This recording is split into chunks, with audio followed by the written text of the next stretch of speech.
حضرت صاحب بن یزید کہتے ہیں میں مسجد نبوی کے کونے میں بیٹھا تھا, کسی نے مجھے کنکر مارا, اور جب کنکر مارا تو میں نے پلٹ کے دیکھا تو وہ حضرت عمر تھے رضی اللہ تعالیٰ.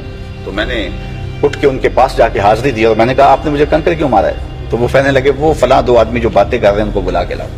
تو میں ان کو بلا کے لے گیا. حضرت عمر نے ان سے پوچھا تم کہاں کے رہنے والے؟ انہوں نے کہا جی ہم طائف سے آئے ہیں. حضرت عمر نے فرمایا اگر تم اہل مدینہ سے ہوتے میں تمہیں سزا دیتا.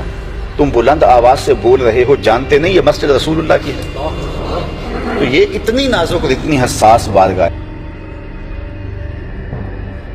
دوستو تاریخ میں آتا ہے کہ یزید وہ کم وقت شخص تھا جس نے مسجد نبوی روضہ رسول میں گھوڑے باندھے تھے. اس وقت کے لوگوں کی وہ سواریاں ہی تھیں, اور آج کے زمانے میں یہ بھی تو سواریاں ہی ہیں جنہیں شاہی خاندان کے پروٹوکول کے لیے مسجد نبوی میں اس طرح سے داخل کر دیا کہ جیسے یہ ان کا کوئی شاہی محل ہے. میرے بھائی یہ تو وہ بارگاہ رسالت عزت ماب ہے جہاں کوئی بادشاہ, غلام, وزیر اعظم, صدر وغیرہ وغیرہ کسی کا کوئی سٹیٹس نہیں ہے. یہاں تو سب کے سب ایک طرح داخل ہوتے ہیں. اور یہ کس قسم کی بادشاہت اور روب و جلال کا مظاہرہ کر رہے ہیں؟ کیا یہ نادان یہ بھول گئے ہیں کہ یہ کون سی بارگاہ ہے؟ یہاں تو فرشتوں کے سردار جبریل آمین بھی ہاتھ باندھ کر عرض کرتے ہیں, سلام پیش کرنے کے لیے حاضر ہوتے ہیں. یہاں تو 70,000 ملائکہ صبح اور 70,000 ملائکہ رات کو ہاتھ باندھ کر سلام پڑھنے کے لیے حاضر ہوتے ہیں, اور وہ 70,000 ملائکہ دوبارہ آنے کے لیے تڑپتے رہتے ہیں لیکن انہیں دوبارہ موقع نہیں ملتا. لیکن یہ تو گاڑیاں لے کر داخل ہو گئے ہیں. سعودی عرب کے وہاں اگر غلط روڈ کراس کر دی جائے تو اس پر جرمانہ عائد کر دیتے ہیں, لیکن یہاں تو یہ خود ہی حد سے گزر گئے ہیں. کیا یہ منافقت نہیں ہے؟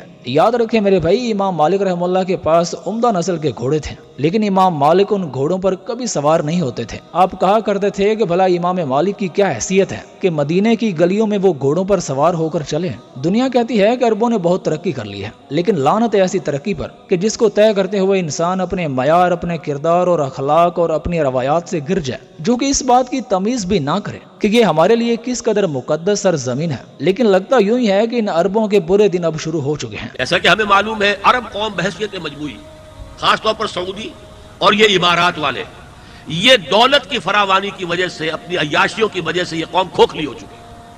ان کے اندر وہ طاقت نہیں ہے. جن کو آتا نہیں دنیا میں کوئی فن تم ہو, جس قوم کو پروائے نشیمن تم ہو, بجلیاں جس میں ہو آسودہ وہ خیرمن تم ہو, بیچ کھاتے ہیں جو اسلاف کے مدفن تم ہو, ہونے کو نام جو قبروں کی تجارت کر کے, کیا نہ بیچو گے جو مل جائیں صنم پتھر کے. اور پڑھتا ہوں تو کہتی ہے یہ خالق کی کتاب, مثل یہودی یہ سعودی بھی عذاب. اور اس قوم کے بارے میں کیا لکھوں فراز, کعبے کی کمائی سے جو پیتے ہیں شراب. میں اے ایمان والو میرے نبی کی آواز سے آواز بھی اونچی نہ کرو.